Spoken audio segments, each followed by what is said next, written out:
um, one theory which attracts me on the chakras.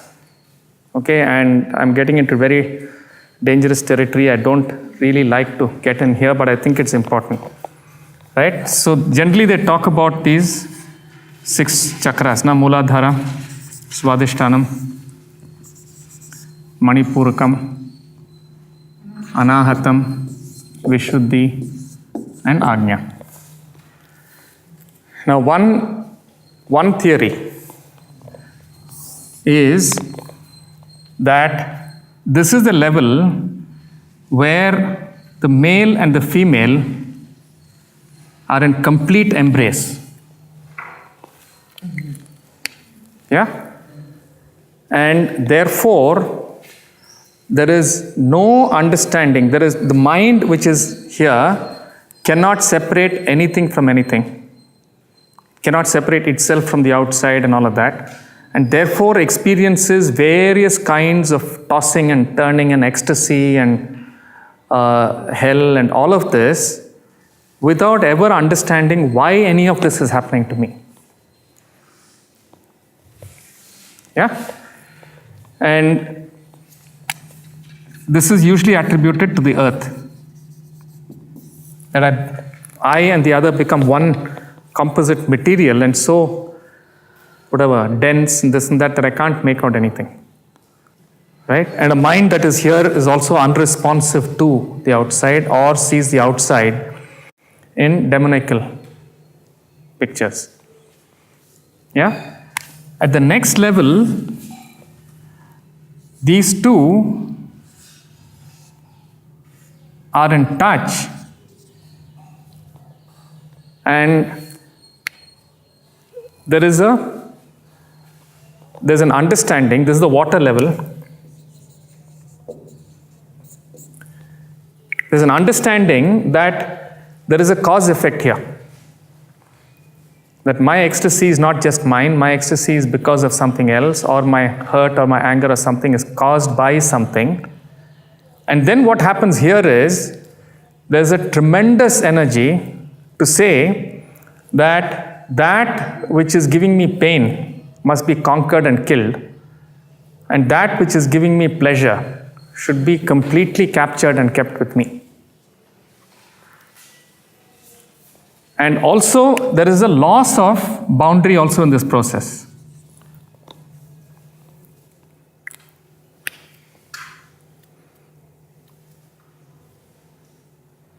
Yeah? Now, at the next level, which is attributed to fire, these two have separated out. But I now not only have a direct experience and a flow, I also have reason that gives me cause-effect relationships and all of this kind of a thing. And I start understanding that I can create structures,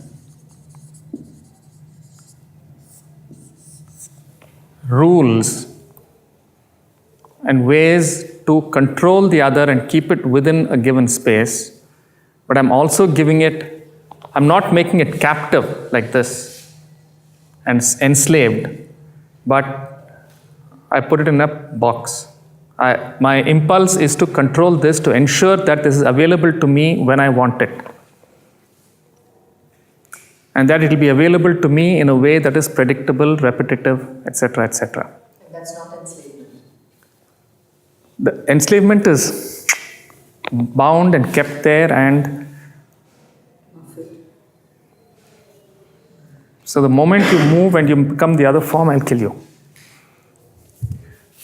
Yeah, this is maybe, I don't know what, putting it in a box type. Bonded.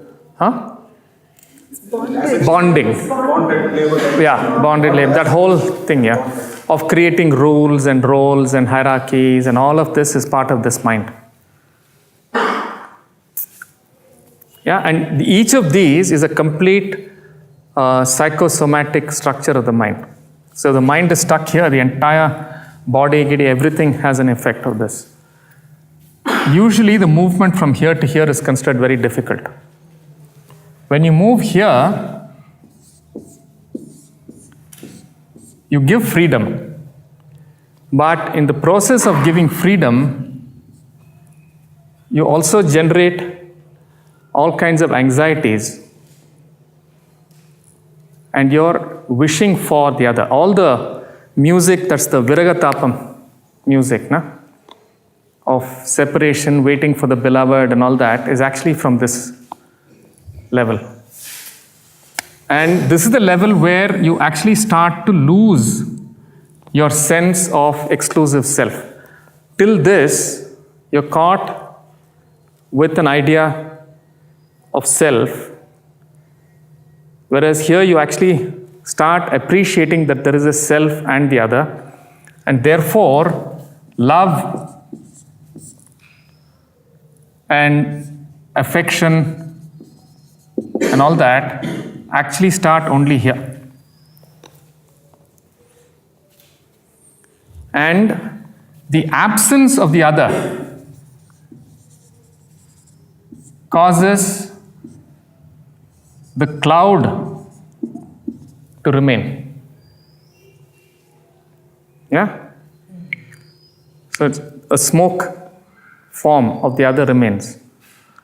So it creates huge, what do you call that? Yeah, what's the word for this? Longing and nostalgia, all this kind of a thing. And if that's not managed, you'll go right back. This level is true freedom of this and of this, because you're in space now. This is air, this is space. And you've actually given complete freedom to the other, and you start discovering that I create my world.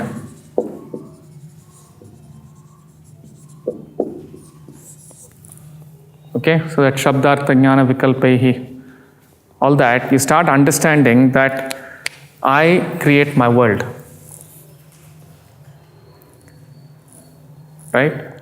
And therefore, each of us can create our own worlds, and there's freedom, and there's a certain space given to this entire process. But it also creates the other aspect, which is that I am the creator of I am the creator.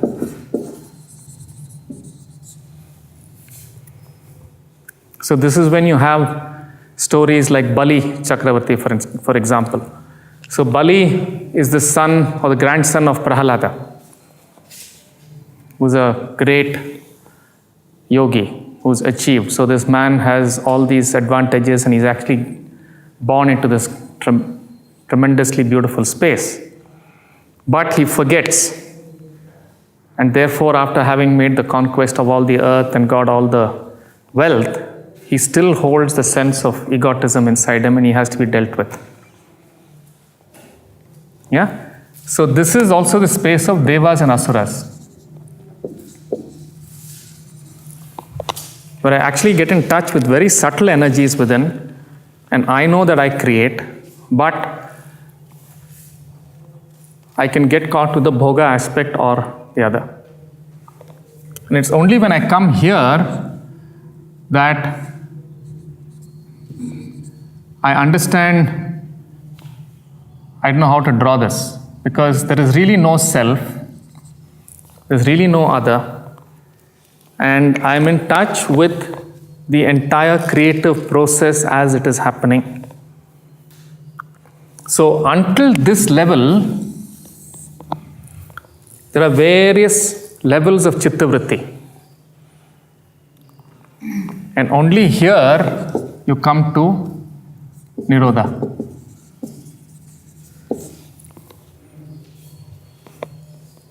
Correct? So here the vritti is like mud.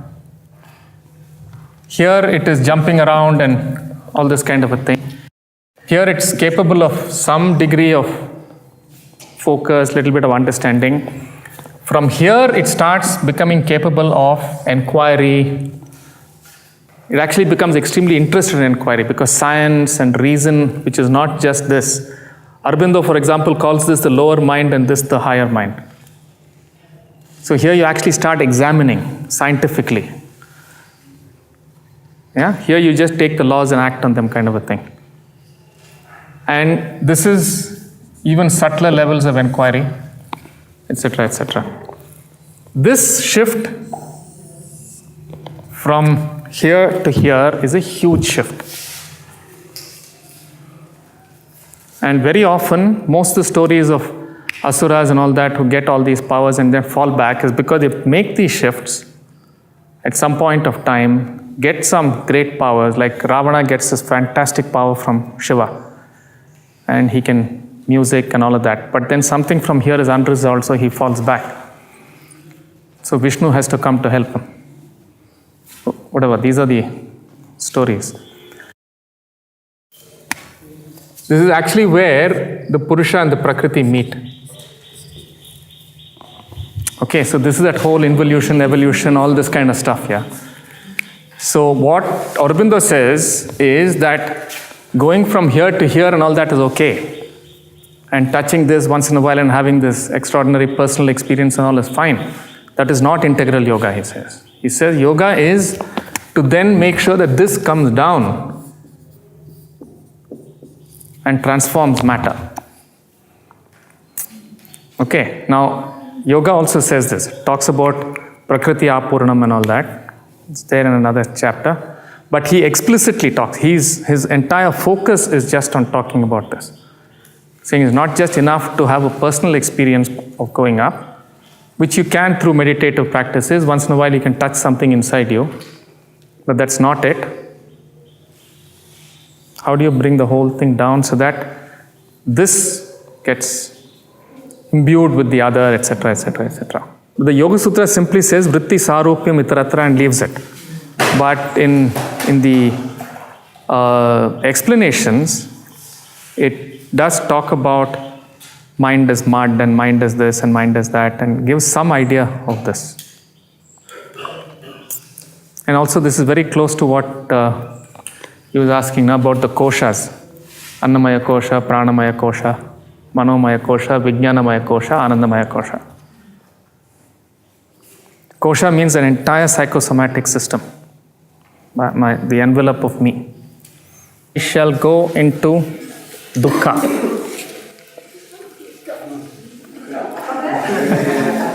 Okay, I'll take 4 or 5 sutras together, then I'll explain it to you. The first sutra describes what is avidya in human experience. This is not talking about this huge avidya, it's talking about avidya in human experience. Yeah? So it enumerates what the kleshas are. It says avidya, asmita, raga, dvesha, abhiniveshaha, kleshaha. Klesha is that which creates all these disturbed movements of perception and causes pain and causes dukkha. Yeah? And then it says, avidya kshetram uttaresham prasupta tanu vichinna udaranam. Okay. Avidya is the ground. In this ground of avidya, the other 4 exist as latent seeds or small sprouts or as fully blown trees. Okay? Then what is avidya?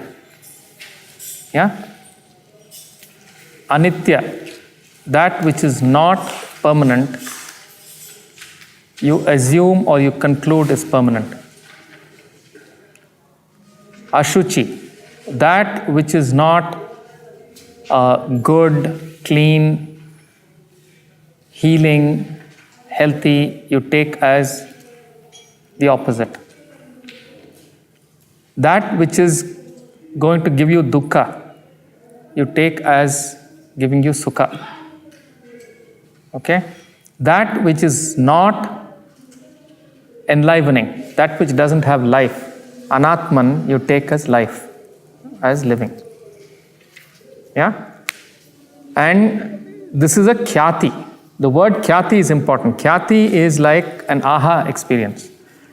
Right? So we read a sentence, we read a paragraph, at the end of which you tell yourself, this is what it means.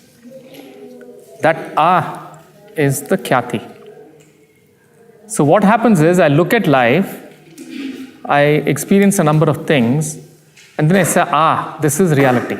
This is me. This is the world. And in doing this is the me, this is the world, this is etc., etc. Coming to these conclusions, I have made one or more of these errors. I've taken anitya as nitya, ashuchi as shuchi, dukkha as sukha, and anatman as atman. That is the ground of avidya. And in this ground, you have something called asmita. Okay? Would that mean that there is no genuine aha experience? This is an aha experience for me at that point of time. Period. But you're saying it is necessarily based on any of these. No, there is another viveka khyati that comes later. Okay, this is avidya khyati. Most of us are living most of the time in avidya khyati. In fact, if you look at this scheme, the essential basis of birth and the initial processes of living is largely avidya khyati. Yeah? And one of the most important outcomes of having this ground of avidya is an idea of the self, which is called asmita. Asmita is drik darshana shaktyoho ekatmata iva asmita. Yeah? As though the power to see and what is seen are the same. When I assume that the power to see and what is seen are the same, I'm in asmita. Yeah? For example, most of us do not experience ourselves as in the experiencing mode. If we have to say, I am, if you have to fill up this ... therefore I am. Yeah? You'll fill it up with something which is a confusion between the power to see and what is seen. Yeah? I think, therefore I am. And he came across this statement after tremendous agonizing over what is God and what is truth, this, that, and the other. Poor chap, his statement is now bandied about as though he made it just like that. It was a huge quest. So each of us need to have a sense of self. And what do? We answer this, who am I, in all kinds of ways. Yeah, for some people, unless every now and again they experience an emotional outburst, they don't experience the self. Yeah? If I don't experience status, I feel insecure and I feel that myself is not alive somehow, it leaves me. Yeah, so each of us has different ways in which we say, this is me. All this comes out of this avidya and is called asmita. Yeah? And this is very different from ego. Right? The other effect of avidya is dukkhanushayi dveshaha sukhanushayi ragaha.